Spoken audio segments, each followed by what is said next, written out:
of all, I think one of the biggest myths in business and startups specifically is that success requires sacrifice. It's sort of born out of this win-lose mindset that like either I can thrive as a person or my company can thrive as a business. And that's a really common sort of perceived trade-off. And so you see lots of founders, even some who used to have like really regular exercise habits and hobbies and, spend time with their friends, sort of let all that stuff go on the altar of startup success. And I think what it, well, one, it's limiting belief that success is that sacrifice is required, because there's this phrase, one cannot drink from an empty cup, right? Like if you're operating in a way where you're basically draining your battery, burning yourself out, like you're not going to have much left to give. And most people recognize that like an hour where they're at their peak state, they're way more effective at accomplishing tasks, at being a leader, at motivating people than like that, last marginal hour where they're still just trying to push, beyond their natural human limits. And so really, if you're trying to maximize sort of results and output, you need to be grounded in the reality of like, what does that, right? And I think from this sort of zero sum, I have to sacrifice mindset, a lot of founders end up operating at a like a suboptimal state where they're not actually their most effective as a leader, they're not as creative as they could be, they're reactive.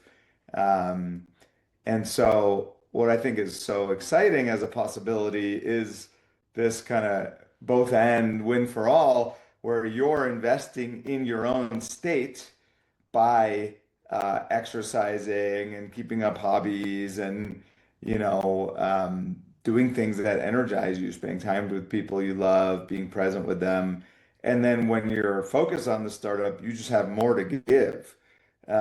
So you end up being way more productive and effective and a better leader and being a better, let's say you're, a spouse or parent or, friend. And I think the myth is that it's like the zero sum thing, based on just like time, which misses how effective you are during that time. And so I just think it's really cool phenomenon. Like I know for myself and lots of my clients, if I go exercise for an hour, I'm way more clear-headed, I'm way more effective, I'm way more inspiring. Um, and so it's actually totally a win-win. And founders who come to view investments in self-care as important at, startup like investments for their startup, right? It's actually not an expense. It's not like a cost to their startup to have them go spend an hour, let's say, exercising. It's actually an investment, because they come back, and most of us have had this experience. They come back from the gym, way more energized, way more clear-headed, having these kind of breakthrough insights, being able to, inspire people and motivate people more effectively. And the truth is, when you're building a startup, like at least subconsciously, like you're sort of always on to a certain, it's not like when you go to the gym, your brain is not thinking about all the goals and challenges of your startup, right? This is like the equivalent of like, oh, having this breakthrough idea in the shower. Often those are the times where you have these breakthrough insights because you're getting out of your head, you're kind of quieting the noise, you're getting, your endorphins firing and sort of, stimulating your brain in a way that allows you to have, more clear, more important insights than if you're just trying to sort of grind out another hour, in the office or on Zoom. So I think most of us, um, at some level recognize that, but this idea that I'm going to let people down if I take, an hour, quote unquote, off from work has a lot of founders stuck in this like suboptimal cycle where they have less and less energy, and so they don't have the energy to go to the gym, and so then they don't go, and then they have less energy because, going to exercise energizes you. Um, so, there's an article years ago called "Manage Your Energy, Not Your Time." I thought was really insightful. If you think about, um, yeah, if you just think about your energy being the most important contributor to the startup success, well then, and you think about like the arc of a week, it's a very different way of thinking about, okay, how to use your time if I'm trying to maximize my energy, or if I'm trying to bring as much energy as possible to my team and my company. Well, then there's a bunch of things you have to do to maximize your energy, like rest and renewal and exercise and self-care. And again, most people have experienced, the difference between the times where you're really energized and the times where you're drained. And so it has a lot of face validity, but I think it's sort of there's kind of this default zero sum mindset that like I have to give all of my time to my startup, or, and that like that's what my employees expect of me, or that's what my investors expect of me. And I think the truth is, what people really expect and want, from you as a founder or CEO, is to bring your best, right? Not to bring, not to maximize the quantity of hours that you give, but to bring your best self. And I don't think we do that by sacrificing ourselves. Hmm. So when you say like you can have it all, that's usually around just like taking care of your energy essentially. Or is there Yeah. also like say I want to go, on vacation for a few weeks, but there's a pressing situation in my startup. It's like how to like is that does that play into like the you can Yeah, have it's a all good thing? question. So yeah, when I say have it all, like I want people to be grounded in reality. Like building a startup is very demanding. There are times when there are critical deadlines that, based on the market, based on customers, partners, et cetera. So you need to be grounded in the reality of all that. At the same time, uh, as Clayton Christensen said in the book, what's it called? How Will You Measure Your Life?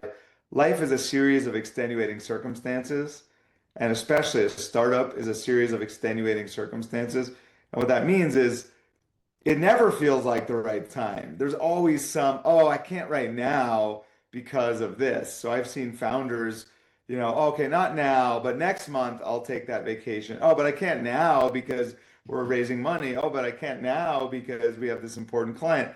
And so then they end up just delaying and delaying, and then they drain themselves and all of a sudden burn themselves out.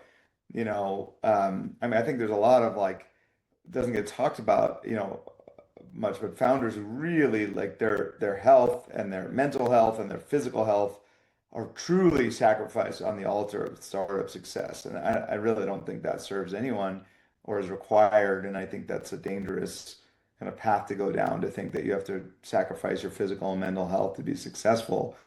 Um, and so I do think the human body works in cycles. I mean, that's not just my thought. I think there's a lot of good evidence. Our heart opens and closes. We have circadian rhythms, right? We need sleep. Just like a year has cycles, there's different seasons, etc. So when we try to just work linearly and just push, push, push and ignore our body's natural limits, that's not actually maximizing our energy. Like we need to work with the system that, in which we're operating, which includes being human and having a human body and a human brain. And so I think that's where the danger comes in, is when like founders never take vacation, never get like a mental break, a context shift. And, I've worked with lots of founders who finally do, and they're like, oh my God, like I was so stuck in this rut, this like local maximum. And when I got a week off, I could just see things so much more clearly. I could see the patterns I was in. And, even more than just like a week off on vacation. I'm a fan of things like the Hoffman process and groundbreakers and meditation retreats where you really, intentionally spend, something like, several days or a week um, getting out of your normal context, seeing your patterns, and that gives you a chance to really create like this quantum leap in performance and energy. Um, so I think it's important to recognize that it's easy to get stuck in a rut, and um, taking breaks and like taking yourself out of the context can, get you out of those ruts. And even just remembering that this isn't your identity, right? This is something you're doing, but like when you're in it every day, it could just like take over your identity and you forget that there's other aspects to yourself. And what that gives you is more spaciousness. It's harder to let go of attachment to the outcome when it's like all you're ever thinking about and focusing on. When hang out with your friends or your spouse or go exercise or go do hobbies that you love, go play a sport. It's like, oh right, I have these aspects of myself too. And I think that's really healthy to maintain that like holistic perspective about who you are, so you don't just get like tunnel vision and myopia around the startup, which I think actually leads to suboptimal outcomes. So what advice, say I want to take a step back, but I'm afraid that if I do, things will just start falling apart. What advice Yeah. would you give? Yeah, I mean that's a more intense version of like I want to delegate this, but I'm scared if I delegate it, it won't go well. And what's cool about the question is in order to scale, you have to learn to let go. Like you just have to. You can't do all the things. And so what I like about vacation, it can be like a forcing function to letting go.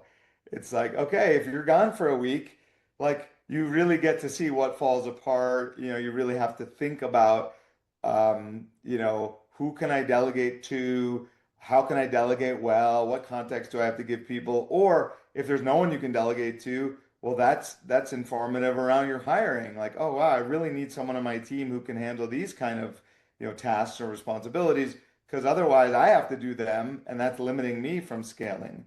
Or especially as the founder CEO, like there's a very few things that only you can do. Um, and one of those things is thinking about the future. Most people are in the business, thinking about the day to day. You're kind of one of the only ones that can be really thinking long term, really looking at like strategically what's happening broader, in the industry,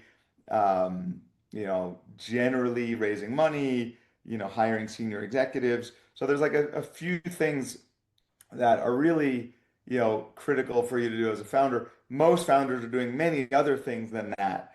And like I really like challenging my founders like to hire themselves out of a job.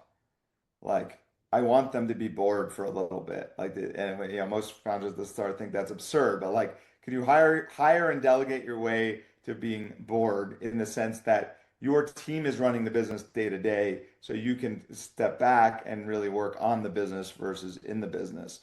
And so what's cool about like the forcing function of, a week vacation, is you really have to look at, okay, what are the things that I'm taking responsibility for, I'm doing that someone else could do, and start to hand those off. And what's hardest about it is it's scary. And your mind will tell you stories that, things will fall apart and unravel. Generally, those stories aren't true.